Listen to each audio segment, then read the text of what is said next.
So మరి జగన్మోహన్ రెడ్డి గారు వినాయక చవితి రోజున తిరుమల తిరుపతికి వెళ్ళనున్నట్టు వార్తలైతే వినిపించాయి. కాకపోతే ఊహించని విధంగా ఆయన పర్యటన రద్దయినట్టు తెలుస్తుంది. మరి దీని గురించి విశ్లేషించుకోవడానికి మనతో పాటు senior journalist and doctor Durga Vadlamani గారు ఇప్పుడు మనతో ఉన్నారు.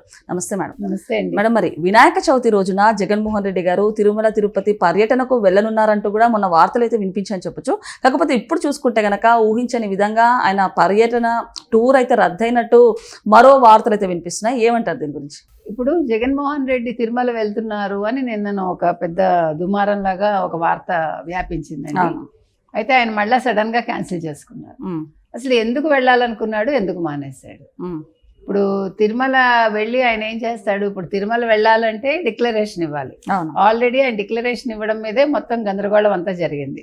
అంతకుముందు ఫ్రీక్వెంట్ గా ఆయన తిరుమల వెళ్ళేవారు.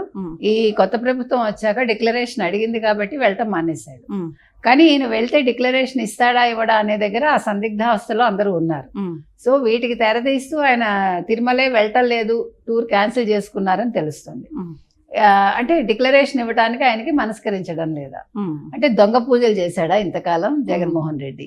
తన అవసరానికి హిందూ దేవుళ్ళని, హిందూ మఠాధిపతుల్ని, హిందూ స్వామీజీల్ని వాడుకున్నాడా? యజ్ఞయాగాదులు కూడా మనస్ఫూర్తిగా చేయలేదా? అందుకే బెడిసి కొట్టి ఆయన 11 సీట్లకే పరిమితం అయ్యాడా అనేది ప్రజలు అనుకుంటున్నమాట. అంతకుముందు కూడా అంటే మీరు అన్నట్టు చాలా మంది నాయకులు కూడా డిక్లరేషన్ కి సంతకం చేసి మరీ తిరుపతికి వెళ్ళారు. మేడం, ఎందుకు జగన్మోహన్ రెడ్డి గారు డిక్లరేషన్ మీద సంతకం చేయడానికి వెనకడుగు వేస్తున్నారంటారు? మీకు తెలుసు, మొన్న పవన్ కళ్యాణ్ కూతుళ్ళ చేత కూడా డిక్లరేషన్ ఇప్పించాడు. అది అంటే అది ఏమంటారు, సంప్రదాయాన్ని పాటించే వాళ్ళు, దేవుడి మీద నమ్మకం ఉండేవాళ్ళు, ఇతర మతాలని గౌరవించే వాళ్ళు అలాంటి పనులు చేస్తారు. ఈయనకి ఏది గౌరవం అంటే తెలియదు కదా. ఒకటి. రెండోది, నేను డిక్లరేషన్ ఇవ్వటం ఏంటి, జగన్ అనే నేను ఇవ్వడం ఏంటి అనే అహంకారం ఆయనకు ఉంది కదా. అంటే జగన్ ఏదో దిగొచ్చాడు అనుకుంటాడు ఆయన.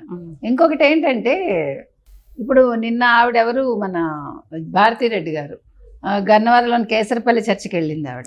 ఆ చర్చ్ అంతా కూడా మీకు అంటే వాళ్ళు వేసుకునే నన్స్ వేసుకునే డ్రెస్ అదంతా కూడా మీకు ఆవిడెవరు కలకత్తాలో మదర్ తెరీసా వాళ్ళ ఆశ్రమం లాగానే ఉంది ఇది. అంటే ఈ కట్టుబొట్టు అంతా కూడా. లాస్ట్ టైం కూడా అక్కడ పిల్లలతో వెళ్ళి కలిసి అక్కడ భోజనాలు పెట్టించి అవంతా చేశారు వీళ్ళు.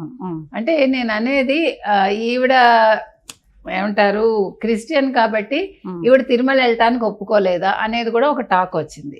అంటే గతంలో అంటే అవసరం కాబట్టి, ముఖ్యమంత్రి కాబట్టి ఆవిడ ఊరుకున్నారా, ఇప్పుడు నీకేంటి అవసరం, నువ్వు వెళ్లాల్సిన పని లేదు అని చెప్పారా అనేది కూడా అందరూ అనుకుంటున్నమాట. ఇంకోటి ఏంటంటే, అందరూ అడిగే విషయం, ఈవిడ ఎందుకు బొట్టు పెట్టుకుంటారు? మరి ఇప్పుడు పాస్టర్స్ ఆ మధ్య కాలంలో మీకు గుర్తుందా, మల్లె పూలు పెట్టుకోకూడదు, బజారు వాళ్ళతో సమానం అని అన్నారు, బజారు మహిళలతో సమానం అన్నారు.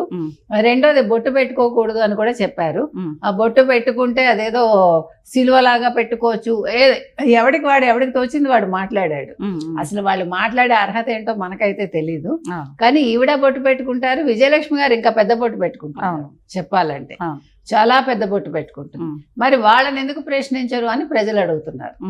మమ్మల్ని పెట్టుకోవద్దని అంటారు మీరు, వాళ్ళని ఎందుకు ప్రశ్నించట్లేదు మీరు? ఆవిడ మరి హిందుత్వాన్ని నమ్మరు కదా. నమ్మనప్పుడు చర్చికి వెళ్ళినప్పుడు బొట్టు ఎలా పెట్టుకుంటున్నారు ఆవిడ? ఇంకొకటి ఏంటంటే, అసలు జగన్మోహన్ రెడ్డి ఇప్పుడు చర్చికి వెళ్తారా? లేదు, తిరుమల ప్రయాణం మానేశారు కాబట్టి ఏం చేయబోతున్నారు? ఇంకొకటి ఏంటంటే, అసలు ఆయన ఎందుకు టెన్షన్ లో ఉన్నారు అంటే, అరెస్ట్ అవుతా అని ఆయనకు అర్థమైందా? తర్వాత ఇప్పుడు ఈ ఉప ఎన్నిక ఉంది కదా, సారీ ఉపరాష్ట్రపతి ఎన్నిక అయిపోయాక ఆయన జైలుకి వెళ్తానని భయపడుతున్నాడు ఆ లిక్కర్ స్కామ్ లో. ఇన్ని సందేహాల మధ్య ఆయన తిరుమల వెళ్ళటం మానేశారా? అండ్ మేడం, మీరు అన్నట్టు అంటే అంతకుముందు అధికారంలో ఉన్నప్పుడు తిరుమలకి వెళ్ళేవాళ్ళు, ఇప్పుడు మాత్రం మాకేం అవసరం అని చెప్పేసి వెళ్ళడం మానేశారా? అంటే రాజకీయం కోసం ఒక దేవుణ్ణి వాడుకున్నారని చెప్పొచ్చు అంటారా? ఖచ్చితంగా. అసలు ఏం తిన్నారో, ఏం చేశారో, అక్కడి నుంచి ఎన్ని అంటే ముడుపులు వెళ్ళిపోయాయో, తర్వాత చర్చిలకి అక్కడి నుంచే వెళ్ళాయని అంటారు, మనకు తెలీదు. క్రిస్టియన్స్ అందులో పనిచేశారు, అక్కడ ఉన్న చైర్మన్సే క్రిస్టియన్స్ అని కదా అప్పట్లో. సో అందుకని ఇవాళ ఓడిపోవటానికి అది కూడా కారణం అనేది అందరూ చెప్తున్నమాట. అంటే దేవుణ్ణి మోసం చేశారు వీళ్ళు, ఒక డిక్లరేషన్ ఇవ్వలేదు, నాకు హిందూ మతం మీద నమ్మకం ఉంది అని ఒక సంతకం పెట్టలేదు ఆయన. పెట్టకుండా వెళ్ళి పట్టు వస్త్రాలు సమర్పించారు. అసలు అది ఎట్లా యాక్సెప్ట్ చేస్తారు అని ప్రజలు అడిగారు. అంటే ఆ పూజారులు యాక్సెప్ట్ చేయకూడదు కదా. అసలు తిరుమల ఎందుకు వెళ్తారు మీరు? ఇప్పుడు మీకు నమ్మకం లేనప్పుడు మీరు తిరుమలలో అడుగు ఎందుకు పెడతారు జగన్మోహన్ రెడ్డి? మీరు క్లియర్గా చెప్పండి, మీరు క్రిస్టియనా కాదా? అవును నేను క్రిస్టియను, నాకు హిందూ మతం మీద నమ్మకం లేదు, వెళ్ళకండి.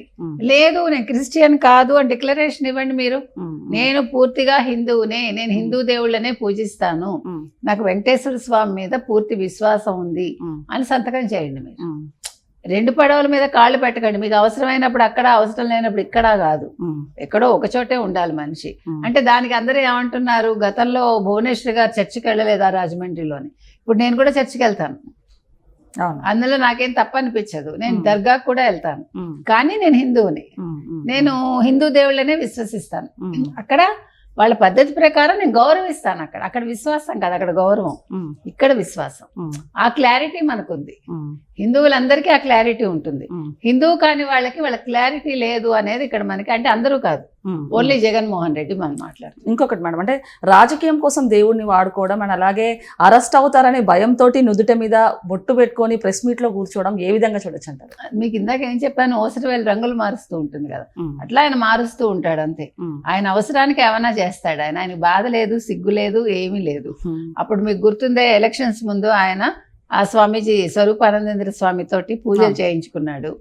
అదేంటి రాజశ్యామల యాగం చేశాడు, సీఎం అయ్యాడు, ఆయనకి 2 ఎకరాలు ఇచ్చాడు. ఆయన పరువు పోగొట్టుకున్నారు ఎవరు, ఆ గురువు.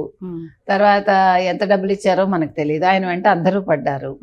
నేను అనేది ఏంటంటే సీజనల్ పొలిటీషియన్ లాగా ఈయన సీజనల్ అన్నమాట. ఎవరు? జగన్మోహన్ రెడ్డి సీజనల్ భక్తుడు. అంటే అవసరానికి ఆయన ఏ అవతారమైనా ఎత్తుతూ సీజనల్ భక్తుడు అంతే. సో అందుకని ఈయన ఏ అవతారమైనా ఎత్తుతాడు. ఇవాళ వెంకటేశ్వర స్వామి దగ్గరికి వెళ్తాను, నాకు చాలా నమ్మకం అంటాడు. రేపు వచ్చా నాకు అసలు నమ్మకం లేదు, నేను పక్కా క్రిస్టియన్ అంటాడు. అందుకని జగన్మోహన్ రెడ్డిని ఎవరు కూడా నమ్మకండి దయచేసి. భక్తి విషయంలో అసలు నమ్మకండి. అంటే ఏ విషయంలో నమ్మడానికి లేదు చెప్పాలంటే. రాజకీయంగా అందరినీ ముంచాడు, తన చుట్టూ ఉండే వాళ్ళందరినీ కూడా ఇప్పుడు జైలుకి పంపించాడు. అందుకని ఇవాళ అసలు నాకేం సంబంధం లేదన్న ఎవరు, నారాయణ స్వామి ఇరుక్కున్నాడు కదా. అండ్ ఇంకొకటి, నిజంగానే భక్తి ఉండుంటే ఎంతో పవిత్రంగా భావించే తిరుమల శ్రీవారి లడ్డూలో నెయ్యి ఏ విధంగా అరాచకాలు చేశారో మనకు తెలిసిందే.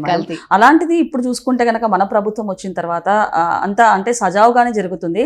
అయినా కూడా వీళ్ళ మీద బురద చల్లే కార్యక్రమాలు అయితే చేస్తున్నారని చెప్పొచ్చు. ఏమంటారు దీని గురించి? వాళ్ళు తప్పు చేశారండి. మీరు అన్నట్టు ఆయన విశ్వాసం లేదు కాబట్టే కల్తీ లడ్డు చేశారు, కల్తీ నెయ్యే కలిపారు.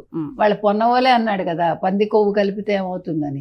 అంటే వీళ్ళ మాటలను ఎలా తీసుకోవాలి మీరు? అందుకే నేను చెప్పొచ్చేది ఏంటంటే అసలు జగన్ లాంటి వాళ్ళని నమ్మొద్దు. జగన్ అవకాశవాద రాజకీయవేత్త, ఆయన సీజనల్ భక్తుడు అంతే. అందుకని మనం ఆయన తిరుమల వెళ్తానంటే రానివ్వకూడదు. డిక్లరేషన్ ఇవ్వకపోతే మాత్రం ఖచ్చితంగా బిఆర్ నాయుడు గారు చైర్మన్ గారు, టీటీడీ చైర్మన్, అందులోకి అడుగు పెట్టనివ్వకూడదు, దేవుణ్ణి చూడనివ్వకూడదు. ఓకే మేడం, నమస్తే.